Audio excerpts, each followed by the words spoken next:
নমস্কার।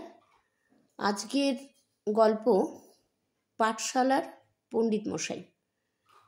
লিখেছেন বঙ্কিমচন্দ্র চট্টোপাধ্যায়, আর গল্প পাঠে আমি শুভা ভট্টাচার্য। তো আজকে মজার গল্প পাঠশালার পণ্ডিত মশাই। টিপ টিপ করিয়া জল পড়িতেছে। আমি ছাতা মাথায় গ্রাম্য পথ দিয়া হাঁটিতেছি। বৃষ্টিটা একটু চাপিয়া আসিল। তখন পথের ধারে একখানা আটচালা দেখিয়া তাহার পরচালার নিচে আশ্রয় লইলাম। দেখিলাম ভিতরে কতগুলি ছেলে বসিয়া পড়িতেছে। একজন পণ্ডিত মহাশয় বাংলা পড়াইতেছেন। কান পাতিয়া একটু পড়ানোটা শুনিলাম। দেখিলাম পণ্ডিত মহাশয়ের ব্যাকরণের উপর বড়ই অনুরাগ। একটি উদাহরণ দিতেছি। পণ্ডিত মহাশয় একজন ছাত্রকে জিজ্ঞাসা করিলেন, বলো দেখি, ভূ ধাতুর উত্তর কয়ে তয়ে প্রত্যয় করিলে কি হয়? ছাত্রটি কিছু মোটা বুদ্ধি। নাম শুনিলাম ভোঁদা। ভোঁদা ভাবিয়া চিন্তিয়া বলিল, আগে ভূ ধাতুর উত্তর কয়ে তয়ে করিলে ভুক্ত হয়।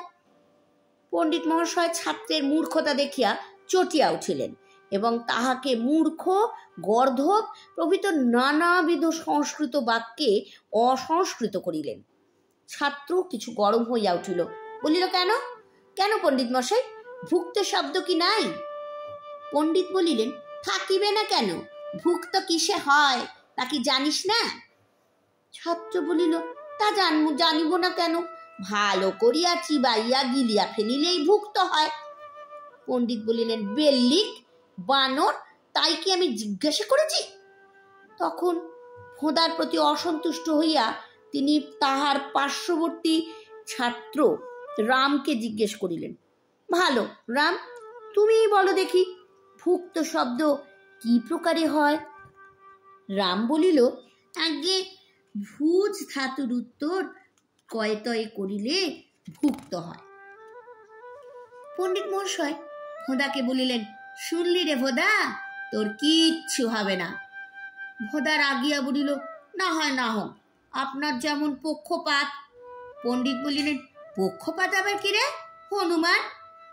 ভোঁদা বলল, ওর কপালে ভুজো আর আমার কপালে ভূ।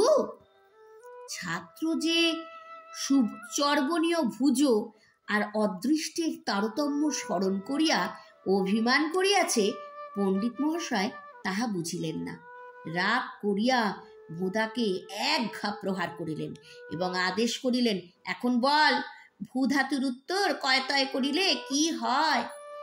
ভোঁদা চোখে জল নিয়ে বলিল, আগে জানি না।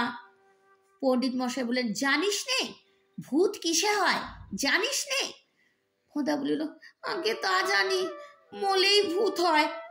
পণ্ডিত, শুয়োর, গাধা, ভূ ধাতুর উত্তর কয়ে তয়ে করে ভূত হয়? ভোঁদা এতক্ষণে বুঝিল, মনে মনে স্থির করিল, মরিলেও যা হয়, ভূ ধাতুর উত্তর কয়ে তয়ে করিলেও তাই হয়। তখন সে বিনীতভাবে পণ্ডিত মশাইকে জিজ্ঞাসা করিল, আগে ভূ ধাতুর উত্তর কয়ে তয়ে করিলে কি শ্রাদ্ধ করিতে হয়? পণ্ডিত মশাই আর সহ্য করিতে পারিলেন না। ৮২ শিক্ষা ওজনের ছাত্রের গলে এক চপেটাঘাত করিলেন। ছাত্র পুস্তকাদি ফেলিয়া দিয়া কাঁদিতে কাঁদিতে বাড়ি চলিয়া গেল। তখন বৃষ্টি ধরিয়া আসিয়াছিল। রঙ্গ দেখিবার জন্য আমিও সঙ্গে সঙ্গে গেলাম। ভোঁদার মাতার গৃহ বিদ্যালয় হইতে বড় বেশি দূর নয়। ভোঁদা গৃহপ্রবেশকালে কান্নার স্বর দ্বিগুণ বাড়াইল এবং আছাড়িয়া পড়িল। দেখিয়া ভোঁদার মা কাছে আসিয়া সান্ত্বনায় প্রবৃত্ত হইল। জিজ্ঞাসা করিল, কেন রে, কি হয়েছে বাবা? আমি পড়া বলতে পারি নাই বলে পণ্ডিত মশাই আমায় মেরেছে মা। অধপেতে বুড়ো, আক্কেল নেই, আমার এই এক রত্তি ছেলে পড়া বলতে পারেনি বলে ছেলেকে মারে? আজ ওকে আমি একবার দেখবই দেখব। এই বলিয়া গাছ কোমর বাঁধিয়া ভোদার মাতা পণ্ডিত মহাশয়ের দর্শন কাঙ্ক্ষায় চলিলেন। আমিও পিছু পিছু চলিলাম। সেই সুপুত্রবতীকে অধিক দূর যাইতে হইল না। তখন পাঠশালা বন্ধ হইয়াছিল। পণ্ডিত মহাশয় গৃহে প্রত্যাবর্তন করিতেছিলেন। পথিমধ্যেই উভয়ের সাক্ষাৎ হইল। তখন ভোদার মা বলিল, হাগা পণ্ডিত মশাই, আমার একরত্তির ছেলে পড়া বলতে পারেনি বলে কি অমনি মারতে হয়? পণ্ডিত বলল, ওগো, এমন কিছু শক্ত কথা জিজ্ঞাসা করি নাই, কেবল জিজ্ঞাসা করিয়াছিলাম ভূত কেমন করে হয়। ভোদার মা বলিল, ভূত হয় গঙ্গা না পেলে? তা ও সব কথা ও ছেলে মানুষ কেমন করে জানবে গা? ওসব কথা আমাদের জিজ্ঞাসা করো। পণ্ডিত, ওগো, সে ভূত নয় গো। ভোদার মা বলিল, তবে কি গো ভূত? পণ্ডিত বলিল, সেসব কিছু নয় গো, তুমি মেয়ে মানুষ, তুমি কি বুঝবে? বলি একটা ভূত শব্দ আছে। ভূতের শব্দ আমি অমন কত শুনেছি, তা ও ছেলে মানুষ, ওকে কি ওসব কথা বলে ভয় দেখাতে আছে? আমি দেখলাম যে পণ্ডিতে পণ্ডিতে সমস্যা শীঘ্র মিটিবে না। আমি এ রঙ্গের অংশ পাইবার আকাঙ্ক্ষায় অগ্রসর হইয়া পণ্ডিত মশাইকে বলিলাম, মহাশয়, ও স্ত্রীলোক, ওর সঙ্গে বিচার ছেড়ে দিন, আমার সঙ্গে বরং এ বিষয়ে কিছু বিচার করুন। পণ্ডিত মশাই আমাকে ব্রাহ্মণ দেখিয়া একটু সম্ভ্রমের সহিত বলিলেন, আপনি প্রশ্ন করুন। আমি বলিলাম, ভূত ভূত করিতেছেন, বলুন দেখি ভূত কয়টি? পণ্ডিত সন্তুষ্ট হইয়া বলিলেন, হ্যাঁ, ভালো ভালো, পণ্ডিতে পণ্ডিতের মতোই কথা কয়, শুনলি ভোদার মা? তারপর আমার দিকে ফিরিয়া এমনই মুখখানা করিলেন যেন বিদ্যার বোঝা নামাইতেছেন। বলিলেন, ভূত 5টি। তখন ভোদার মা গর্জিয়া উঠে বলে, তবে রে বুড়ো, তুমি এই বিদ্যায় আমার ছেলেকে মারিস? ভূত 5টা? 5 ভূত না 12 ভূত? পণ্ডিত বলছে, সে কি বাছা, ও ঠাকুরটিকে জিজ্ঞেস করো, ভূত 5 ক্ষিপ্ত। ভোদার মা, 12 ভূত নয় তো আমার এতটা বিষয় খেলে কি? আমি কি এমনই দুঃখী ছিলাম? ভোদার মা তখন কাঁদিতে আরম্ভ করিল। আমি তখন তাহার পক্ষা অবলম্বন পূর্বক বলিলাম, উনি যা বলিলেন তা হতে পারে। অনেক সময় শোনা যায় অনেকের বিষয় লইয়া ভূতগণ আপনাদিগের পিতৃকৃত্য সম্পন্ন করে। কখনো শোনেন নাই অমুকের টাকাটায় ভূতের বাপের শ্রাদ্ধ হইতেছে? কথাটা শুনিয়া পণ্ডিত মহাশয় ঠিক বুঝিতে পারিলেন না আমি ব্যঙ্গ করিতেছি না কি সত্য বলিতেছি। কেননা বুদ্ধিটা তার কিছু স্থূল ছিল তো। তাকে একটু ভেকাপনা দেখিয়া আমি বলিলাম, মহাশয়, এ বিষয়ে প্রমাণ প্রযুক্ত সকলেই অবগত আছেন। মনু বলিয়াছেন,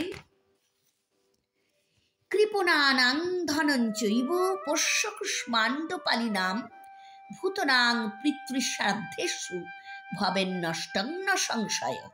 মানে কি, কৃপণ দিগের ধন আর যাহারা তাদের পোষ্যপুত্র স্বরূপ কুষ্মাণ্ডগুলি প্রতিপালন করেন, তাহাদিগের ধন ভূতের বাপের শ্রাদ্ধে নষ্ট যে হইবে তাহাতে কোনো সন্দেহ নাই।